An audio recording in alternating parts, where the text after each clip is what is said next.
If you want your luxury saloon to make a bit of a statement, then the Jaguar XJ will certainly do that. It may be considered quite a left field option amongst the Teutonic Audi A8s and Mercedes S-classes of this world, but if it's good enough for the PM, I think it'll do for us.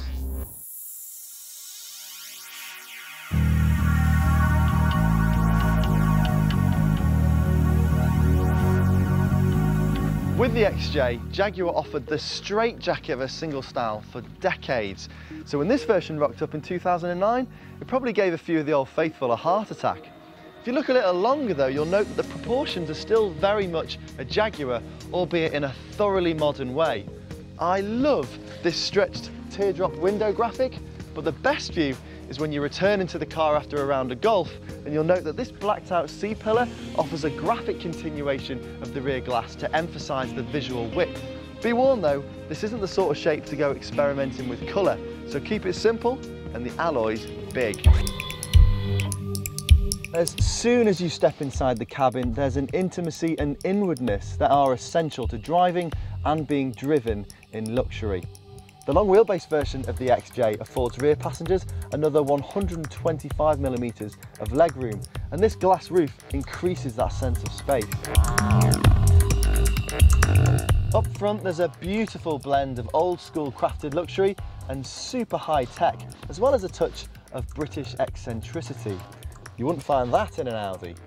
The dashboard gets this wraparound carbon rail that envelops the entire cockpit, but there's also a heated leather steering wheel, fully digital display, as well as a touchscreen infotainment system that covers everything from your music hard drive to your heated leather seats, to even a dual view TV screen that simultaneously allows the driver to view the satellite navigation while the passenger watches the telly.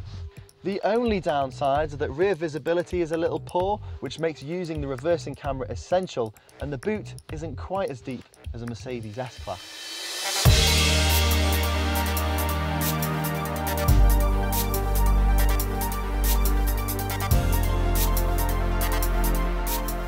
Chauffeurs should note that the XJ doesn't float and glide over bumps quite as well as its predecessors. However, the trade-off for that is that you get a much more engaging driver's car. The XJ uses a load of aluminium in its construction, and you can really feel that with every input being so light and accurate and precise.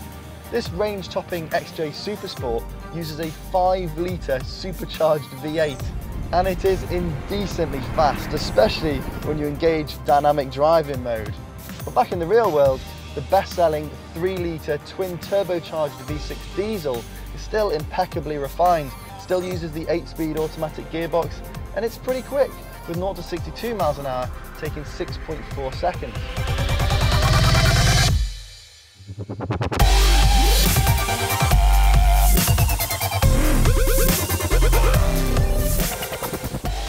The Jaguar XJ has both the class and confidence to move the game on substantially from those highly retrospective offerings of old, as well as challenge the dominance of the ultra high-tech Mercedes S-Class.